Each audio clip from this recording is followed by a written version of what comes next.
السلام عليكم ورحمة الله وبركاته. ازيكم حبايبي؟ عاملين ايه؟ ان شاء الله تكونوا بخير يا رب. النهاردة بقى هعمل معاكم مخلل البصل. طبعا مخلل البصل بقى ده نقدر نقول ايه الدلع بتاع المخلل. لزوم الأزأزة، لزوم الأكلات الخفيفة. بيمشي معانا مع جبنة، يمشي معانا مع بطاطس، يمشي معانا مع فول، يمشي معانا مع خضار، مع أي حاجة.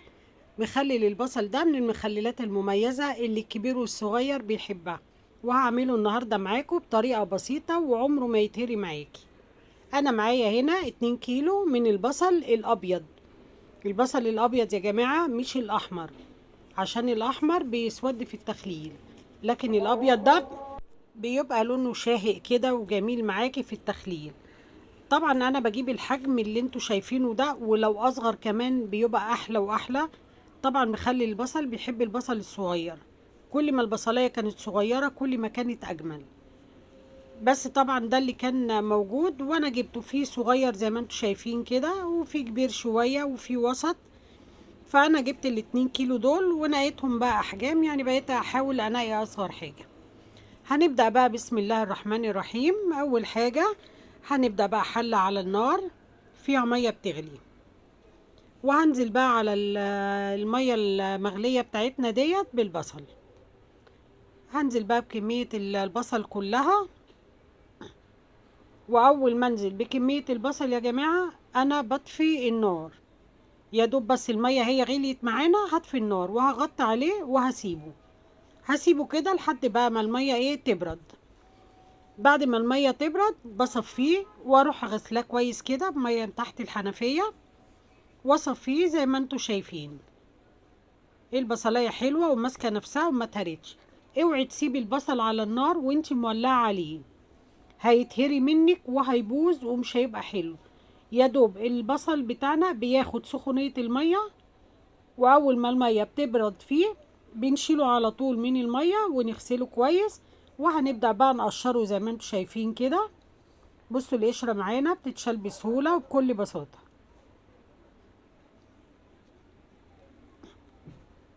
طبعا مخلل البصل دوت من المخللات المميزة الجميلة، وبتبقى حلوة وخفيفة كده في الأكل.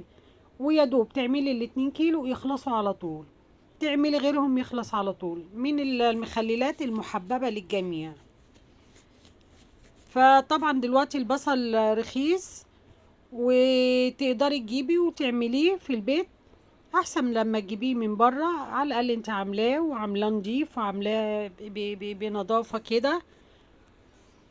وزي ما انت شايفه بتعملي كميه كبيره ومش مكلفه. انا كنت جايبه كيلو ب8 جنيه يا جماعه، والله حتى خدت الاتنين كيلو ب15. وزي ما انتوا شايفين كده انا خلصت الكميه كلها.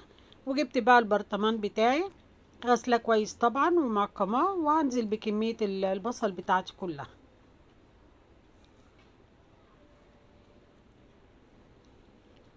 وهنبدأ بقى نعمل ايه المحلول الملح بتاع البصل بتاعنا.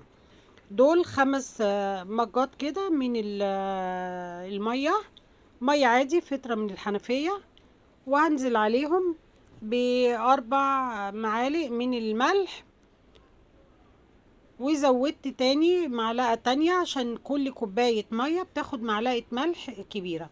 ونزلت بقى بمعلقة من السكر ده مادة حافظة ما تخليهوش ينعم. وحطيت يعني على حرف المعلقة كده ملح ليمون، لان احنا طبعا مش هنحط له ليمون، فبيديله بقى ملح الليمون ده مزازة حلو وفي نفس الوقت برضو مادة حافظة. وحطيت معلقة كبيرة من هريسة الفلفل الأحمر. طبعا انت حباه حامي بتحطي هريسة فلفل حامي، حباه بارد بتحطي هريسة فلفل اللي هو الأحمر الحلو. أنا عندي خليط بين الاتنين، حطيت معلقة كبيرة تديله لون حلو كده وطعم جميل. وهبدأ بقى انزل بكمية المية بتاعتي لحد ما المية تغطي البصل معانا. وزي ما انتوا شايفين كده هريسة الفلفل خلت المية حمرة ازاي، وهتخلي معانا البصل طعمه جميل ولونه حلو. وكده بكل بساطة وبكل سهولة مخلي البصل يتعمل معانا، ولا خد وقت ولا خد مجهود ولا اي حاجة. هبدأ بقى اجيب كيس تلاجة واغطيه كويس عشان ما يدخلوش اي هوا ولا اي حاجة، وهتسيبيه كده لمدة 3 ايام لحد ما البصل بس يتشرب من المية والتتبيلة اللي احنا عاملينها، ويشرب من الملح. طبعا انا هنا سبته 3 ايام، طبعا الكمية كانت قليلة والبطرمان كبير، فانا فضيتهم في بطرمانين صغننين لان كنت محتاجة البرطمان الكبير. وزي ما انتوا شايفين كده انا برضو مقفلاهم وحاطه لهم كيس تلاجة عشان ما يدخلوش هوا. وادي البصل بعد 3 ايام، طبعا زي ما انتوا شايفين لونه بصوا ابيض وجميل، ولا اغمقي معانا ولا اتهرى ولا اي حاجة. زي ما انتوا شايفين البصل اللي قدامكم. بصوا يا جماعة البصلاية جميلة ولونها حلو، تحس ان انت بتاكليش بصل دلولي. وطبعا البصلاية مقرمشة زي ما انتوا شايفين وماسكة نفسها ومش مهرية، ما اتهرتش معانا لان احنا ما سيبناهاش على النار، حتى البصلاية صاحية عمالة تنط من ايدي. بصوا البصل وانا بقطمه، البصل حلو وبيقرش وما اتهراش، والبصلايه جامده زي ما انتوا شايفين كده. وطبعا ده ميزه البصل المخلل، ان انت تاكليه تحسي ان هو بيقرش معاكي كده وفي نفس الوقت مستوي وطعمه حلو. ودي ابسط طريقه للبصل، ولا بقى فيها اي افتكاسات ولا فيها اي حاجه، بكل سهولة عملناه وما خدش وقت معانا، وبياخد 3 ايام بالظبط، وبتفتحي عليه تاكلي منه، لان هو بمجرد بس ما بيشرب من التتبيلة اللي احنا عاملينها وبياخد من طعمها بتبدأي تفتحي عليه وتاكلي منه. وبسم الله ما شاء الله حاجة زي الفل.